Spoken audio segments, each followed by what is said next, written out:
So I got to play for the Savannah Bananas on Friday. And if you haven't been to a banana, and I'd never watched a game. I mean, I'd seen the clips, but I'd never actually been there and seen what they do. Mm-hmm. It's incredible. They get there. Those guys get there like 9:30 in the morning, and they're there all day. It's a show. It is not. But I'll say this: it is a show, and people say it's a Harlem Globetrotters. It's a different show every time. Every night they do a different show, and the baseball is good. It's not like everyone. I always thought it was like it's these guys that are just kind of like beer league soft. No, these dudes are legitimately good. Like what? Give me an example. The guy I caught was 90 to 93. Okay. I was like, what? And he knows where it's going. Well, he did hit a guy in the face, but other than that, yeah, he did. Oh no! Yeah, he threw it up and in and hit his hand and hit the guy in the face. He's laying there. I'm catching, and he's laying there, and I'm like, "Are you okay?" I'm like, please tell me that didn't. I thought it hit him in the hand because it looked like it hit his hand, but I guess it didn't. So then they all rush over, they pick him up, and he's like covering his face, and I'm like, "Oh no!" Oh, and that was real. That was real. That's not fake. Yeah. No. There's no act, no dance. No, there's no dancing after that. Hope he's okay. He was. You think he had to get a couple stitches in his forehead or something, but I think he was okay. But yeah, I mean, it's legitimate. So you can say whatever you want about the show. The show is incredible. The dancing and all the stuff they do. Yeah. But I'll say this: the baseball is real. The show is different every time. And Jesse, the yellow tux guy, showed me their list of ideas, and he has this notebook of like. And they do it according to the city they're in. So if they're in Chicago, they do something different. They had Chance the Rapper there when I was there. Mm-hmm. He came out and did they called it a halftime show because the game is timed. So you have 2 hours to play 9 innings. No matter what. No matter what. And then they don't do runs, they do points. So whoever gets the most runs gets a point. Huh. Right? So it's not like 10-0. It would be like 2-0 or 3-0. Okay. So, and I think home runs count as extra points. I don't know. I didn't get all the rules because I was just panicked about my rules. Because Kratz, I had to catch. Okay, I haven't caught a ball. I haven't caught since 2016, like a live fire game. And if I missed one, they could go to first. So if the ball got by me as a catcher, they could. And I was getting ready to get my gear on in the inning before the guy missed one and he went to first. And I was like, wait, what? That's a real thing? Like if the catcher misses it, they can run to first with like a ball one. That's how Sean Casey got hurt, right? No, he got hurt on a walk because if you walk, you run. It was a walk. Okay, but. Right. So I told the pitcher, I caught this guy who's great. He had pitched at, Andy Archer was his name. He pitched at Georgia Tech. So he was like legit. Yeah. And the manager says 90 to 93, cutter split. And I was like, he's throwing all fastballs because I ain't catching no cutter, and 2, I ain't blocking no split.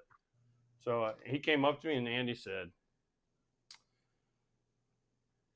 he goes, fastball, cutter, split. And I go, fastball, and fastball. That's all I'm calling. What did he say? He started. He goes, I get it. Yeah. I go, I ain't blocking no split, and I go, I ain't calling no cutter. And he just started laughing. So my signs were like this. Did you catch the whole game? I caught 1 inning. You caught 1 inning. Yeah. Okay. It was the first time they said they'd ever had anyone catch. Oh, for a cameo? For a banana, because I hit and then I caught. Right. So the whole thing when I hit was they had a sidearm righty when the inning before, and I was like, I was like, here we go. Thank you. And then I go up to hit, and they're like, lefty. And I'm like, wait, no. Like, that's why if you watch the video, I'm going like this. I'm like, bring in the other guy. But, I mean, he laid a couple. The first pitch he threw me, I barreled it, just fouled, and I hit a ground ball. Everyone's like, why didn't you run? And I was like, because I didn't want to go Sean Casey. Right. That's smart. Even like Konerko, who did it the next night, was like, you really busted your tail down the line, pal. I'm like, okay, when you do it tomorrow, let me know how fast you run down the line. Yeah, you don't want to yank something. No. I was scared to death, Kratz, catching, though. Scared to death. So you didn't run down. I didn't see your at bat. You didn't run it out? No, I ran it out. I just didn't go full speed. I was kind of, Hey, plus Chicago, they get to do all the trick plays and all that stuff. Chicago Cubs fans were booing Kyle Tucker for not running it out. I'm just saying. AJ Pierzynski, Kyle Tucker, right now in Chicago. 48-28. 48-28. Okay.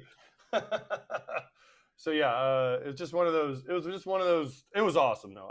Listen. The best part about the whole thing was Mark Buehrle was there the day I was there, and I got to catch Mark for one last time. That was the coolest part, like having Mark Buehrle there as a teammate, as a friend, and him pitching one out. He hit a laser off Mark.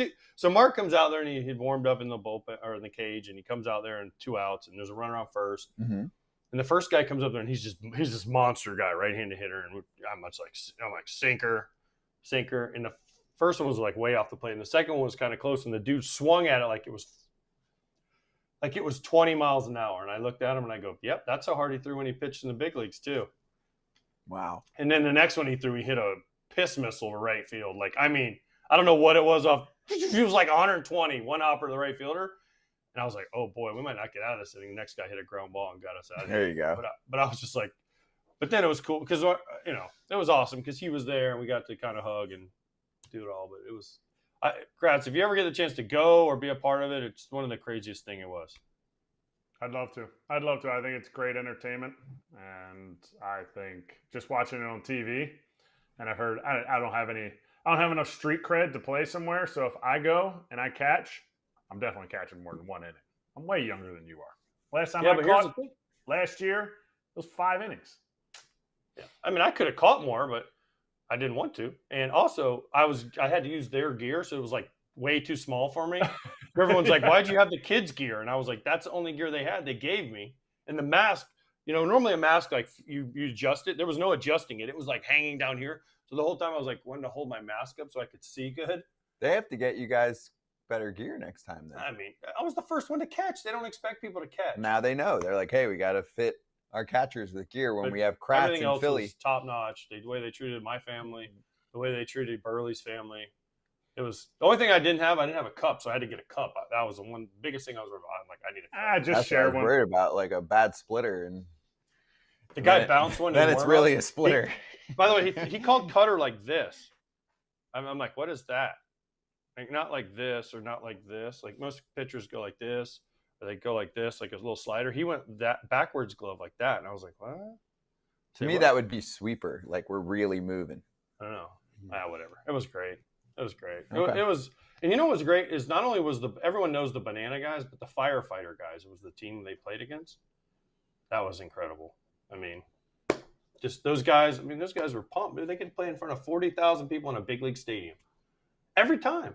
But Kratz, if you know where that you could get a shot, they do minor league games too. So if they went to like Scranton or Reading or Columbus, one of the places you played, you could do one of those. Lehigh, call me. There you go. And they sell those places out. Was it sold out in Chicago? Oh, it's unbelievable. Dude, the people get there like 1 o'clock in the afternoon for the 7 o'clock game. The fans? Yes. You're allowed in that early? No, they let you in at like 4:30. Okay. But they start doing stuff outside at like 2 o'clock. The Bananas do? Yes. Like a fan fest kind of thing? Yes. Every day and every game. That's cool. Dude, listen. I mean, the baseball is not obviously the baseball that you want to play on a major league level, but I believe Major League Baseball could learn some stuff from what they do, marketing-wise, social media-wise, trending-wise, that kind of stuff. They definitely could learn something from what they do, but I don't know. They won't partner together. I don't know why. Well, it's probably. I mean, it's always about Kashish, but Brittany Giroli wrote an article about this. I actually haven't caught it yet, but I think we might have her on soon, or she's going to fill in for me maybe later this week, and she can talk about it. She wrote an article, I think, about how MLB can take a page or two from what the Bananas do. Now, obviously, the Bananas are going to one city, sell it out. MLB is selling 81 games a year. I think they're expanding the league. So they have 4 teams now. They're going to 6 teams next year. Wow. To hit more parks? To be able to hit more. And they're going to play, and then they're going to have like a playoffs in this league. So they're kind of making it a little bit more. But these games are competitive. Like, they want to win. Like, it's not like where they're just letting the Bananas win. Like the Firefighters beat them the game before I played. Right. We won like 3-2 or something, 4-2. But the Firefighters beat them the game before, and they were like, they want to win. It's not like we just lay down for these. Because the guys are also, the players are also on like contracts. So if they suck, they don't get brought back. They get released. And they try to find the next guy to come in. And if you do like the flip catch, which I think I saw one in that game, you get something for that. You get a trick play and a point for but that. It's all about 1 point. Their big thing is their social media stuff. So Coach Rack is the most famous. He's the guy who did the backflip. Remember, hit his face on the TV. Mm-hmm. Yeah, but like Coach Rack, and then Olsen. Gosh dang it, he used to be the food guy on TikTok for MLB. Now he plays for the Bananas. His last name's Olsen. I forgot his last. I met him when he was just the food guy. Yeah. But these guys want social media following because not only do they get paid by the Bananas or the Firefighters, but then they get huge kick-ins from their social media. So the more social media following they have, the more they get paid by TikTok and Instagram and Twitter. As influencers. All that, yeah, as influencers. Right. So that's why they do all this stuff, and they're great. I mean, they're great. They'll go up in the fans. One guy caught a guy's foul ball, and they run up in the stands. That was the big thing. My first swing, I fouled it off, and I'm like, don't catch it. And because if they catch it, you're out. Any fan can catch it. Any fan, if they catch it clean, you're out. And the guy bobbled it. So they were like, safe. And there was Except one for where homers. they didn't know. Not homers. Except for homers. But there was one where the fans were like, they said they caught it. yeah, and they like went to replay. They had to show that he didn't catch it clean. Wow. Oh yeah, that's crazy. That's fun though. It's a good way to do it. It sounds like a good time. But you didn't participate in any dancing. No. Because Ozzie Guillen. Well, because they wanted me to be a surprise, right? When I came up to hit. Oh, and when was the dancing? Earlier? Well, they do dancing kind of all over the place. They do it like in the halftime when Chance came out. They do it kind of before and after the game. What was the one that went viral because Ozzie was in the back? That was probably before the around. game because they had a long rain delay too. Saturday, so thank goodness I didn't have that. Friday was clean. Oh, they do 2 days in a row? 2 days in a row. So Saturday was like 2 hours delayed. So they were supposed to start at 7. They started like 9 o'clock. They're cleaning up. Thank you, Jesus. I didn't have that one. Damn. And I think my game was on ESPN or ESPN2. Okay. As opposed to the Saturday, I think was just on YouTube. So They like baseball? ESPN likes baseball? Well, they like banana ball. they like banana ball. That's a different sport. Banana ball. But Ozzy did like the dance because again, Ozzy wasn't. He didn't play. He didn't play. He's So just they chilling. had to have him do. Was he just going to walk around? So he did like a thing with the whole team. Yeah. He should have managed.